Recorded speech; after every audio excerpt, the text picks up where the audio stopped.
Breaking tonight, Canadian businessman Frank Stronach charged with sexual assault. Founder of auto parts giant Magna awarded the Order of Canada, now under arrest. An alarming rise in hate crime since October 7th. Dismay, upset, emotional. We go inside Toronto Police's hate crimes unit, the investigations and the impact. It's hard to understand why someone hates you. Exclusive access in the breakdown. Pat Sajak's final spin on Wheel of Fortune. Thank you all so very much, and goodbye. Why he may be the last game show host of his kind. From CBC News, this is The National with Erica Johnson. Good evening. Ian is away. We begin tonight with breaking news. Frank Stronach, one of the most prominent names in Canadian business, the founder and former CEO of auto parts giant Magna International, has been charged with rape. Police in Ontario released a statement announcing his arrest on multiple charges, including sexual assault and forcible confinement, some dating back years. For those who know Stronach best as a billionaire business titan, it's a shocking development. Thomas Dagla has what we know so far. Thomas, let's go over the charges first. Peel Regional Police say Frank Stronach is facing 5 charges, 2 counts of sexual assault and 1 count each of forcible confinement, indecent assault on a female, and rape. Now, that charge of rape is unusual since that hasn't been listed in the criminal code since 1983. Police haven't explained that discrepancy, but they have said that some of these allegations date back to the 1980s, so it's possible that the rape allegation specifically was from the early 80s when that charge was still on the books in Canada. Police say the offenses span several decades, even just as recently as last year. At 91 years old, Stronach was arrested today somewhere in Peel region near Toronto. Police have not said whether he turned himself in at a prearranged time. Tonight, a police spokesperson would only tell me that Stronach was released on conditions and that he is scheduled to appear in court on July the 8th. Investigators have so far not said publicly how many victims Stronach is alleged to have targeted over all those years, Erica, only that there is more than one. And Thomas Stronach has responded tonight. Yeah, his lawyer, Brian Greenspan, tonight provided CBC News with this statement. Mr. Stronach categorically denies the allegations of impropriety which have been brought against him. He looks forward to the opportunity to fully respond to the charges and to maintain his legacy, both as a philanthropist and as an icon of the Canadian business community.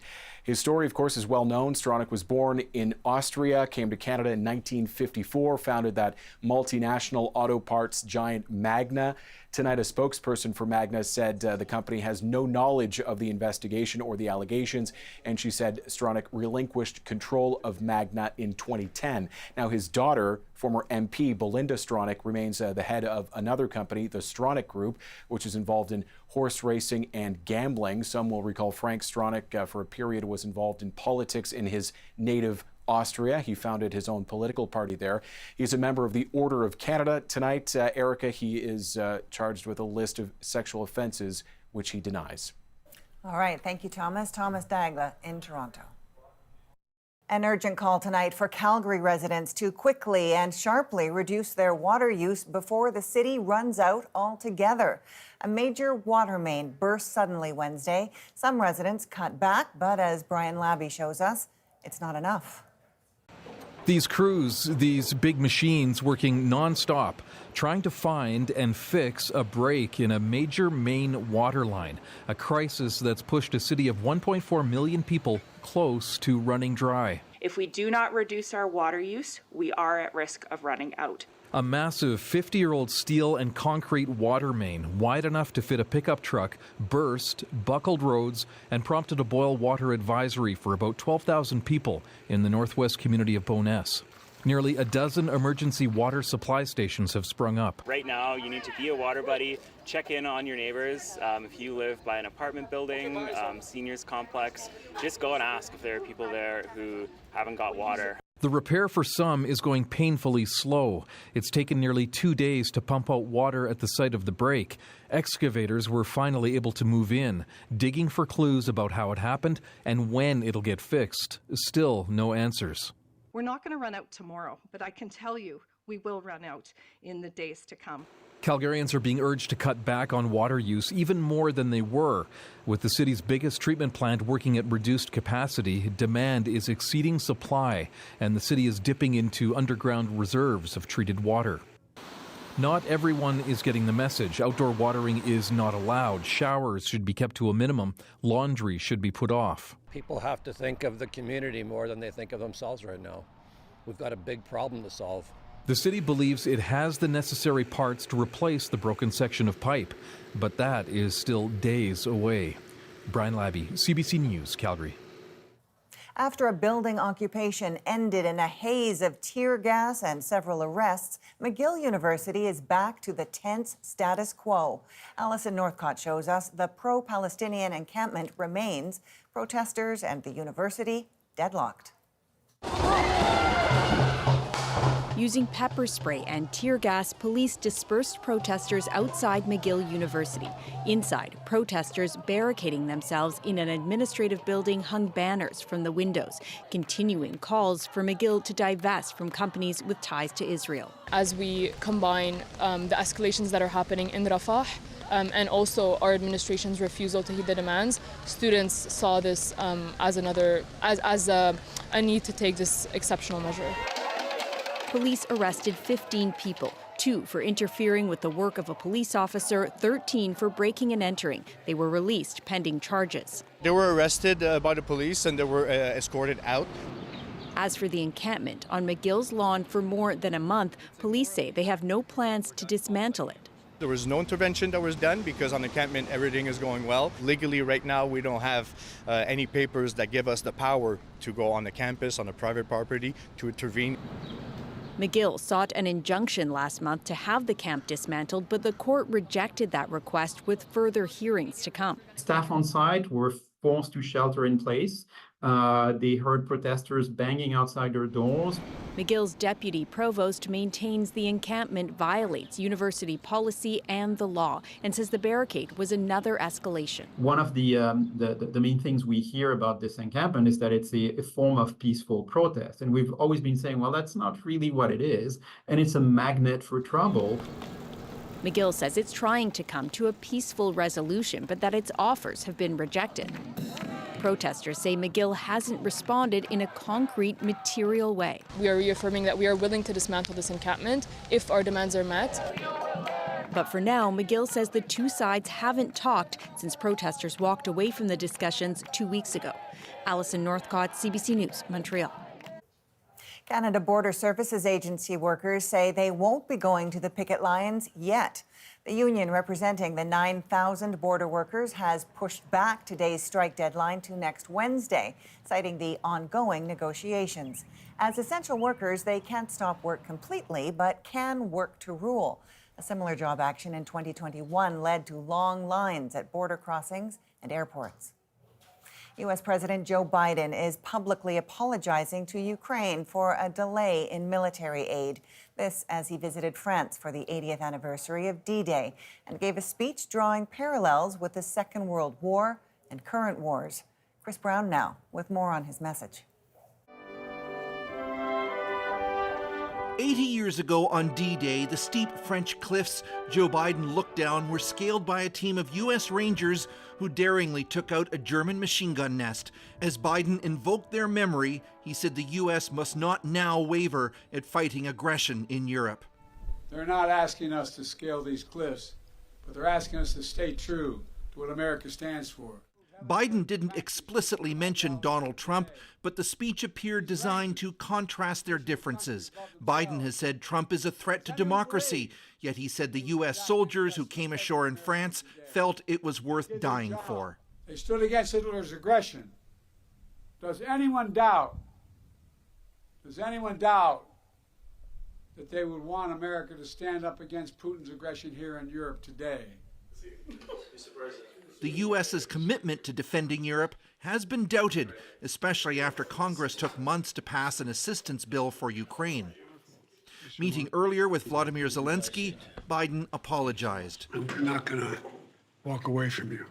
I apologize for those weeks of not knowing what's going to happen in terms of funding. It's very important that in this unity, United States, America, all American people stay with Ukraine, like it was during World War II.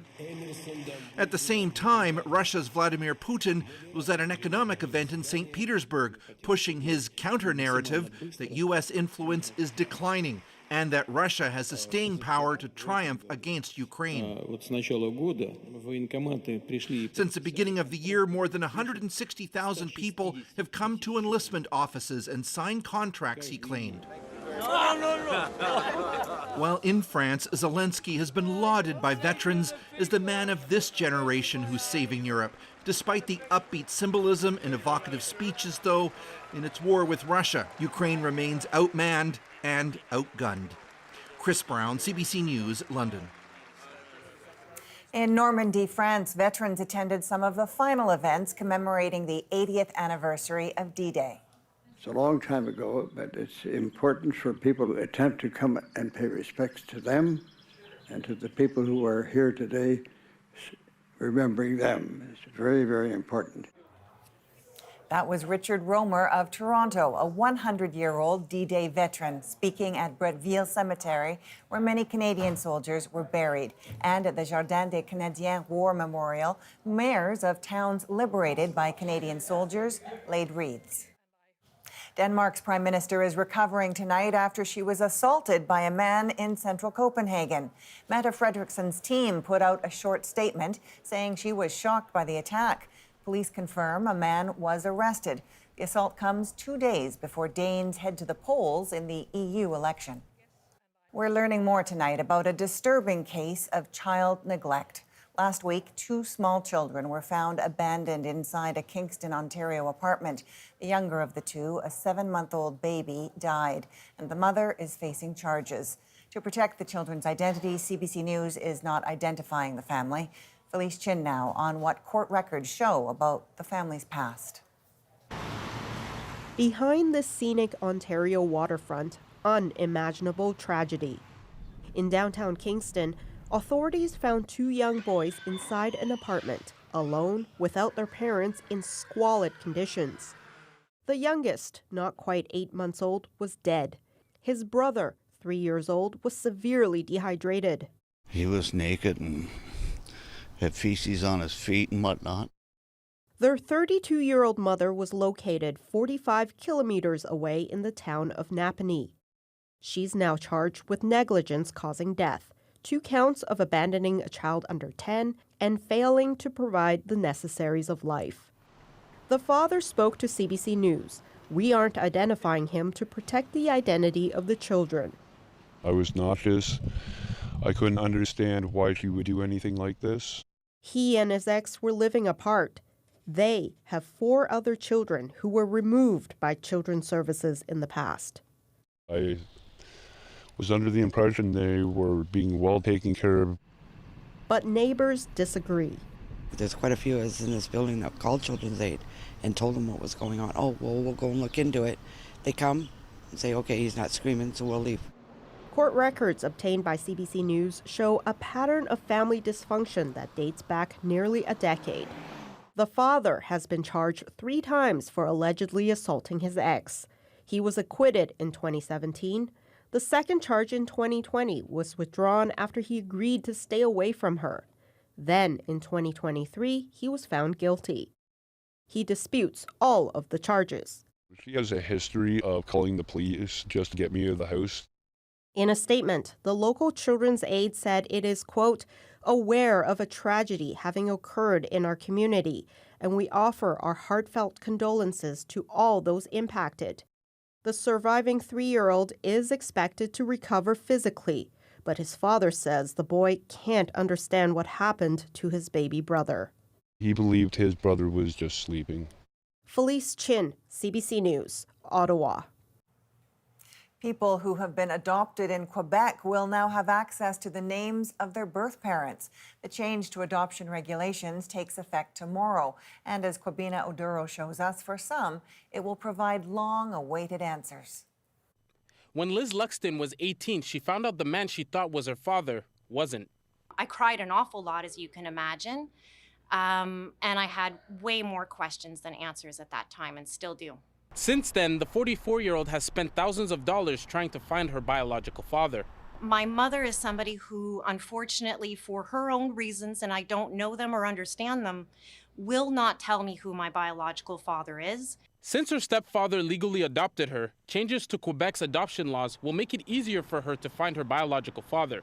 Starting June 8th, Quebec will allow anyone adopted in the province to request the name of their biological parents, even if the parents don't want their identity revealed. But there will be no forced reunions for parents who don't want to meet their child. I feel like this new law is giving my mother an opportunity to tell me something she can't tell me. I feel like it's giving me the answers to the roots, or at least 50% of the roots of who I am. Quebec's Health and Social Service Ministry estimates between 30,000 and 70,000 adoptees could apply and warns applicants to be patient because there will be a backlog. Sometimes the families, the enlarged families, are wondering, why do they want to find us now? You know, they're afraid that we're looking for something. They're afraid that we want to come for whatever, for the will, for whatever. But we're not allowed that. All what we want is our identity and know where we come from. Advocates say Quebec is playing catch-up with most provinces in the country, except for Ontario, where a bill which would allow next-generation adoptees to find out more information about their biological parents is still waiting to be passed. Ronnie Pitt doesn't know anything about her father, except that he passed away in 1987. In my case, I'm 60. If Ontario doesn't pass anything soon, I might not be here, and that means none of my descendants can have my late father's information. So it will be gone forever. Adoptees from Quebec living outside the province will also be eligible to apply. Kwabena Oduro, CBC News, Montreal. This weekend will bring something that hasn't been seen in a long time, a Canadian team competing in the Stanley Cup final. And for Oiler fans, it's a very special feeling. I think it's romantic for everybody, really. I mean, I'm sure we're not the only couple that had a first date going to an Oilers game. We'll go to Florida next, where the excitement is growing. Plus, in the aftermath of October 7th, a surge in hate crimes. When we start to sweep them under the rug, we'll be in trouble. Exclusive access to a police unit confronting the issue. And later, what a New York couple pulled from a pond. We were not expecting to find much of anything inside. You know, maybe a couple coins. The big surprise they found in the safe. We're back in 2.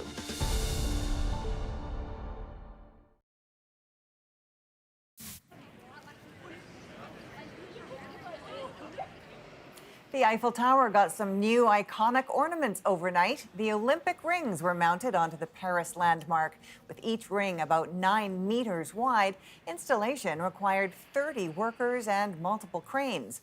The opening ceremony will be on July 26th. In less than 24 hours, the Edmonton Oilers will face off against the Florida Panthers in Game 1 of the Stanley Cup final. A huge moment for Oilers fans who traveled thousands of kilometers with hopes of witnessing Canadian hockey history. Sam Sampson is in Florida tonight, soaking in the excitement. I think we should do the Dallas pose. Here we go. As soon as the jerseys come out, Blow it up. Blow it up. My daughter's so do the fans. The Oilers are bringing people together now and for generations. I think it's romantic for everybody, really. I mean, I'm sure we're not the only couple that had a first date going to an Oilers game. This couple has been following the Oilers for more than 25 years. Our first date was an Oilers game, and I kept the tickets. We got married in September last year, and in her card before she walked down the aisle, I put the tickets in there just to tie it all back. And you know, it's very emotional for us. So it's the Oilers hockey it's been a part of our lives.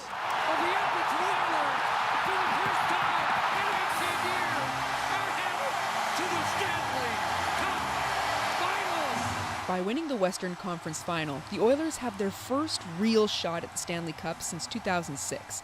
If they beat Florida, they could be the first Canadian team to bring the Stanley Cup back across the border in 31 years.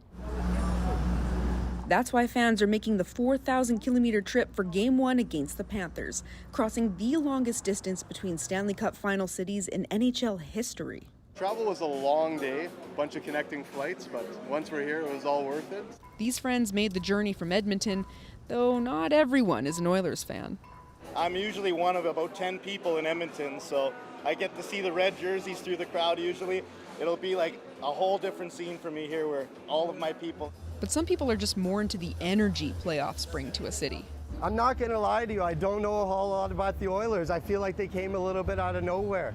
But we're definitely excited to have you guys in town and have a good time. Now, the Oilers will be fighting hard, but the Panthers also have something to prove this week. That is right. So Florida has been in the Stanley Cup final with a team from the state for 5 consecutive years. And the Panthers specifically, they're on a comeback mission. They lost to Vegas in the final last year. So while the Oilers are, of course, looking for the win, both teams here are in for a very competitive series. Thanks for that, Sam. Sam Sampson in Sunrise, Florida tonight. An emotional goodbye tonight for a television game show icon. It's been an incredible privilege to be invited into millions of homes night after night. Pat Sajak's final spin on Wheel of Fortune next. Plus, communities on edge as hate crimes rise. People are nervous on all sides and people don't want things to escalate. How police are trying to tackle the problem. The police are working together with the community. Ioana Remiliotis goes behind the scenes with exclusive access to Toronto's hate crimes unit. The National breaks down the stories shaping our world next.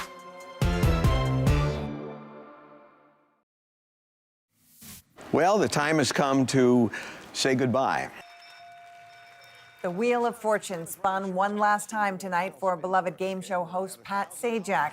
After more than 4 decades, he is retiring and handing over the reins. For many, Wheel of Fortune became more than just a game show and Sajak more than just a host. Chris Reyes now on why his retirement is an end of an era in network game shows. Who knew back in 1981 when Pat Sajak hosted his very first episode that he would go on to helm some 8,000 more, watching over thousands of contestants spin that wheel and try their luck at solving those tricky puzzles. Right in the butt? What? No. Here are the stars of our show. Sajak and Vanna White. For his final show, Sajak didn't deviate from his winning formula, walking in with his longtime co-host and getting right to the game, taking but a brief moment to note the occasion. It's my last evening on the show, and at the end of the show, I have a few things I'd like to say. So we need to save a little time. How do we do that? So we're going to cut out a round. Displaying that signature graciousness, Sajak spun the wheel and gave everyone some extra cash to make up for it. It's not my money. Let's give them all $5,000. Sajak announced his retirement a year ago. No big reason, he says. At 77 years old, the time just felt right. When he leaves, Vanna White will continue to light up those famous letters, at least until 2026. What an incredible and unforgettable journey we've had. And I've enjoyed every minute of it with you. Sajak's last words were simple and sweet, just like the show, thanking every single person who helped make it a hit and him a star. Thank you all so very much, and goodbye. The same glory days may not come again, but a new host will give his own spin. Ryan Seacrest of American Idol fame takes the wheel in September. Chris Reyes, CBC News, New York. Now we go deeper into the stories shaping our world. We get exclusive access as a special police unit confronts an explosion of crimes motivated by hate. It's vandalism to a synagogue. Anti-Semitic incidents up sharply. When we start to sweep them under the rug, we'll be in trouble.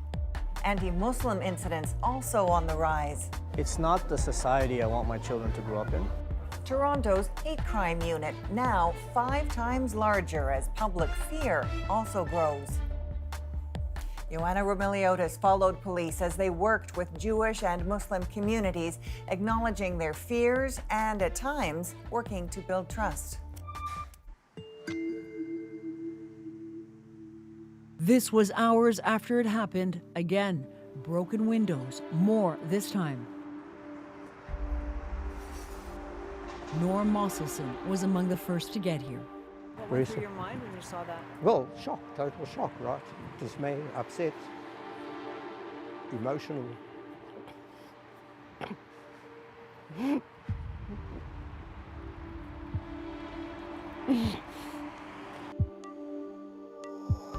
This is the second time in a month the synagogue has been targeted. We have a beautiful facility. Detectives Kieran Bisla and Pat Alberga are with Toronto Police's Hate Crimes Unit. The unit has responded to more than 1,000 hate-related calls since the Israel-Hamas war started on October 7th. This is new. This is new, correct? Yes. The previous incident happened about a month ago, right? On the 19th of April? Yes. We got exclusive access with the unit to see what they're up against. Today, it's an attack on a synagogue, but there have been attacks on mosques too. It does make me feel upset. It makes me feel like it's not the society I want my children to grow up in. Incidents that have left both communities shaken. Are you assuming it's a hammer or obviously a tool that was used to break the glass? No, we saw from the first video. Okay. In April. Right. No, you could see clearly. That it's a hammer. The Hate Crimes Unit has expanded from a team of 6 to 32 since the start of the war and have laid more than 240 hate-related charges to date. At this point, we're looking at it as a suspected hate-motivated criminal offense. And based on the evidence we have here, this is a mischief. It's vandalism to a synagogue, so it is a criminal offense. Whether the incident is motivated by hate or bias prejudice, that is part of our investigation. Many of the reports involve property damage, especially at places of worship, sanctuaries that don't feel like that anymore.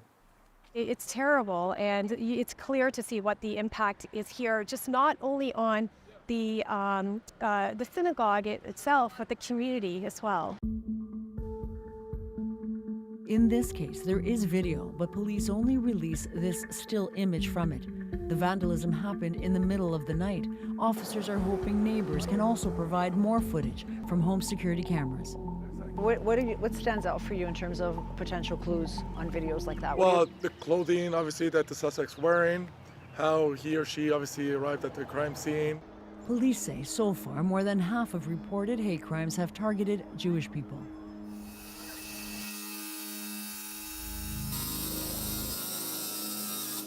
Rabbi Joe Konofsky, facing this for a second time, dreads what can happen next.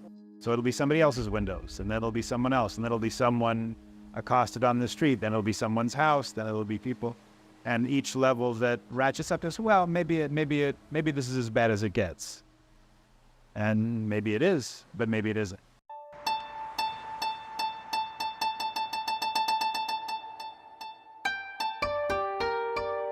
The alarming increase of hate crimes in our city, which prides itself on its diversity, is unprecedented. For months, Toronto has been gripped by the tension of a devastating and divisive conflict. There have been 2 hate-related arrests linked to protests. Most reports involve graffiti, property damage, assaults, and racial slurs. There have also been shots fired at a Jewish school and a fire set at a Jewish-owned business. And worshippers have been targeted at multiple mosques.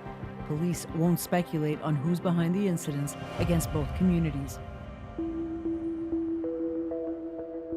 So there is no actual hate crime, right? It's a criminal offense that's motivated by hate, bias, or prejudice. At a recent training session for new 911 dispatchers, Bisla says these investigations are complex. Can anybody give me an example of a hate symbol? Swastika. Okay. So when we're talking about swastikas, context is important because a swastika displayed out front of a Hindu temple is different than a swastika spray painted on a synagogue. Bisla says 2 things have to be present to be considered a hate crime: a criminal offense and proof of hate. It's why reports of offensive language don't always meet the bar, she says, because it's not illegal to swear. Hate incidents can have a very significant impact on communities, especially if it's a slur that's being shouted out. Absolutely, it can. But when we're investigating these types of incidents, looking at the criminal act, the criminality in these situations is key. I think people are, rethinking their feeling of safety and security. So we try to speak up when anyone's harmed or at risk or in danger. When we start to sweep them under the rug or make excuses for them or turn the other way, we'll be in trouble. During our interview, an unannounced visit, but not an unusual one. Well, so here we are. The good news is they find a lot of these people. I'm going to speak to hate crime next. Okay. And see if they have anything. The alarming rise in hate crimes has led to a permanent police presence in Toronto's predominantly Jewish area. Inspector Jack Gurr runs Project Resolute, set up shortly after October 7th to help targeted communities feel safer. How are we doing? Welcome. Good, thank you. People are nervous on all sides and people don't want things to escalate. Anti-Semitism is reported more often, but the statistics don't tell the whole story. Police say Islamophobic incidents are significantly underreported, including ones against women whose religious wear makes them targets. So this visit now, you'll just pop in on any given day to say hello? Yeah. Yeah. We just come in, we say hello, talk to some of the worshipers, and hello, how are you? Thank you for having us. Yeah. We caught up with Gurr while he visited a mosque in Toronto's Rexdale neighborhood. So we'll come in, we'll say hello to everybody, just ask if there's any concerns that they might have, how they're feeling, that kind of thing. The visits are designed to break through the reticence to report. Thank you. Gurr says it often comes from mistrust and skepticism that police work for the Muslim community too. Hi, how are you? Just doing a visit. Nice to see you. How are you feeling? Everything good? The goal is that the community says, yeah, the police come around all the time. We're building relationships. We're creating this sense of normalcy that the police are working together with the community, and it breaks down walls. On the way to his next visit, Gurr acknowledges breaking down those walls is taking time. There's still an element of the unknown. You know, if I report something, is anyone going to care? Is anyone going to do anything? Are they going to make me feel uncomfortable? When we come back, he spat in this direction. He spat at you? Communities on guard. It's hard to understand why someone hates you when you don't even know where it's coming from. And a growing resolve to stand up to hate. When we start to sweep them under the rug, we'll be in trouble.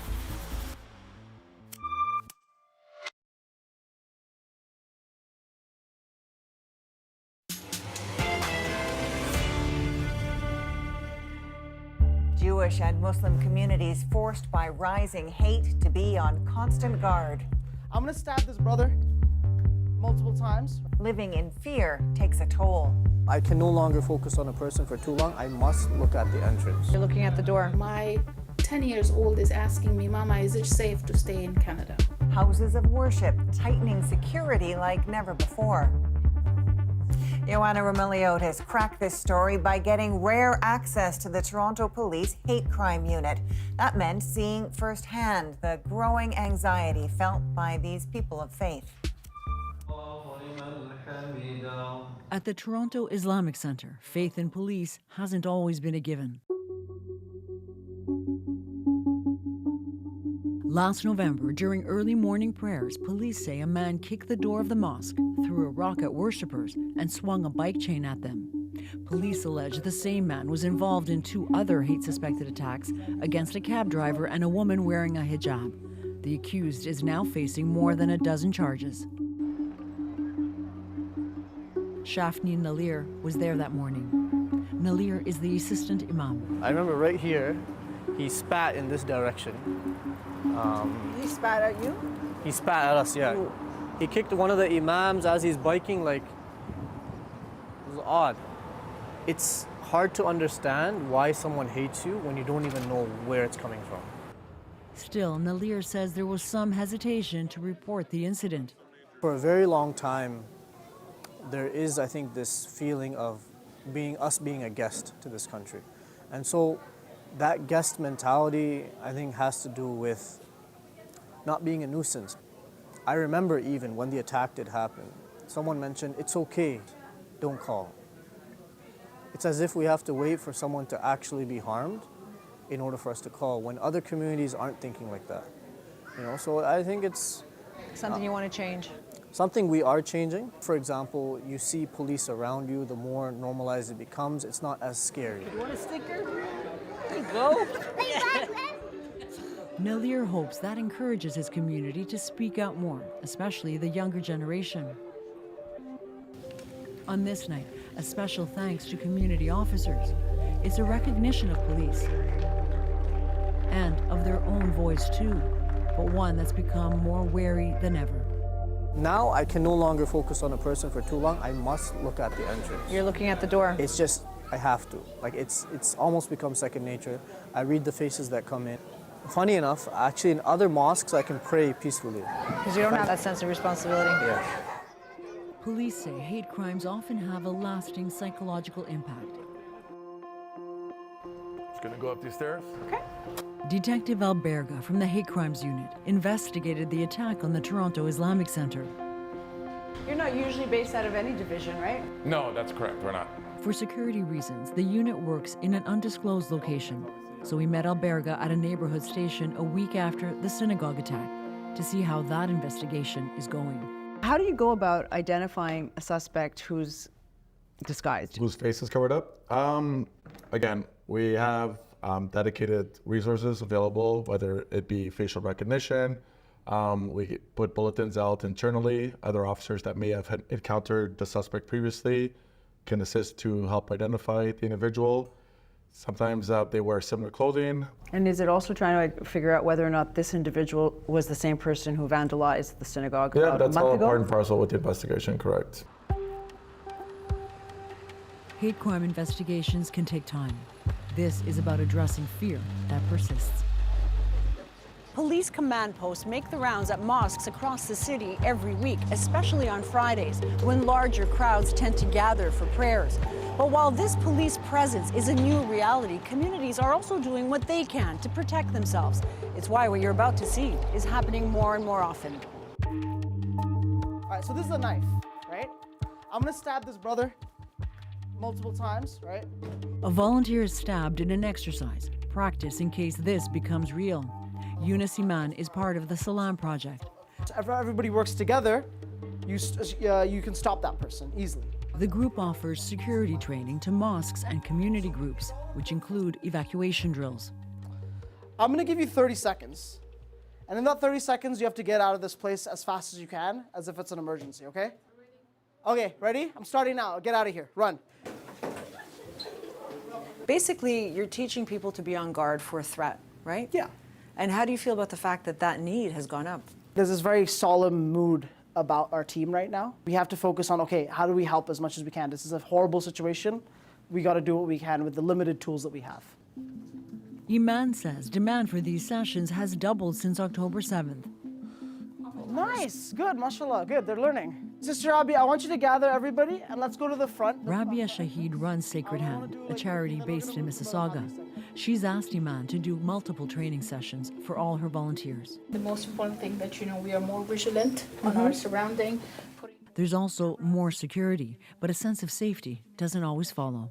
How do you feel about the fact that the community in general has been targeted since October 7th? What I feel that, the hate has been risen, like really close to October 7th when, the things was happening. My 10 years old is asking me, Mama, is it safe to stay in Canada? And we don't want our children to, live with that fear. Fear is driving safety measures elsewhere as well.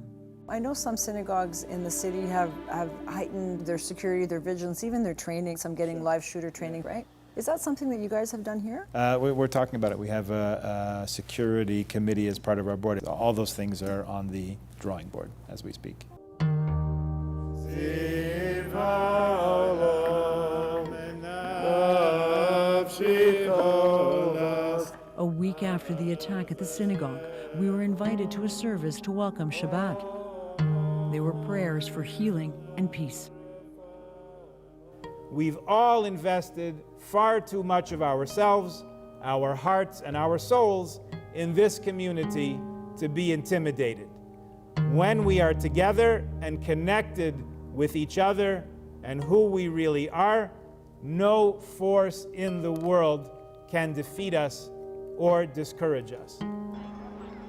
Broken windows, they can be replaced, but the plan is to keep some of the shards and use them to make a mezuzah, a doorpost that serves as a constant reminder of faith.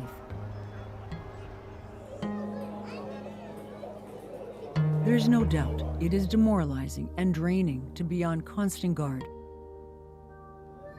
But there is strength in community, a place where hate can't win.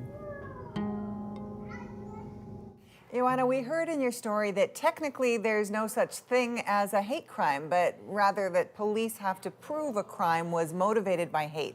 What role does evidence of hate play when a case goes to court? If hate is proven to be a motivation behind a crime, it is a relevant aggravating factor, and that can lead to an increased sentence. But police say it can be very difficult to get that evidence when officers are speaking to victims of crime, because initially people are often scared or humiliated by what's happened to them. So that is a challenge that police say they face continuously. So what are police saying then about who is behind these hate crimes? Well, we've asked several times, and police aren't saying much at all about who is committing these crimes, if there's a particular profile, or if these people have any particular religious, ethnic, or political affiliations. What is clear is that in these investigations, police have to find evidence of a crime and find evidence that a suspect was motivated by hate, bias, or prejudice. All right, Joanna Romeliotis, thank you. Thank you. Up next, a treasure hunting couple strikes it rich. We were not expecting to find much of anything inside. Their muddy discovery in our moment.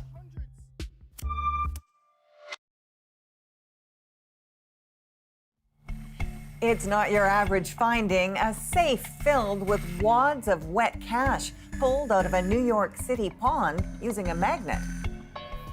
It's not clear where it came from, but tonight the mystery money makes our moment. It's all hundreds. He had a good feeling. He said, something's telling me to go to this park.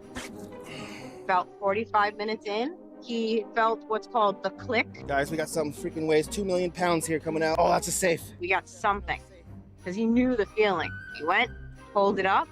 We were not expecting to find much of anything inside. You know, maybe a couple coins, maybe some plastic bags, possibly credit cards. But lo and behold. Oh, that's money. Money. There was so much there and so much falling to the floor and falling all over the place. We can tell you how much was estimated at the official Bureau of Engraving just now. They actually gave us an estimate. The official count is $50,000 to $80,000. It is now our money, 100%. One of the things we've always talked about is getting a place of our own. Honestly, New York City is a beautiful place. It will always be our home, but we just want some grass and maybe a few chickens and a goat. And that's $50,000 to $80,000 US. The couple says they started magnet fishing for treasure during COVID when they got bored. And get this, that is not the first safe they have unearthed. They found 5 others. This is the first one loaded with cash. For all of us here at The National, thank you for joining us. You can watch us anywhere, anytime on the free CBC News app or subscribe to The National's YouTube channel. I'm Erica Johnson. Good night.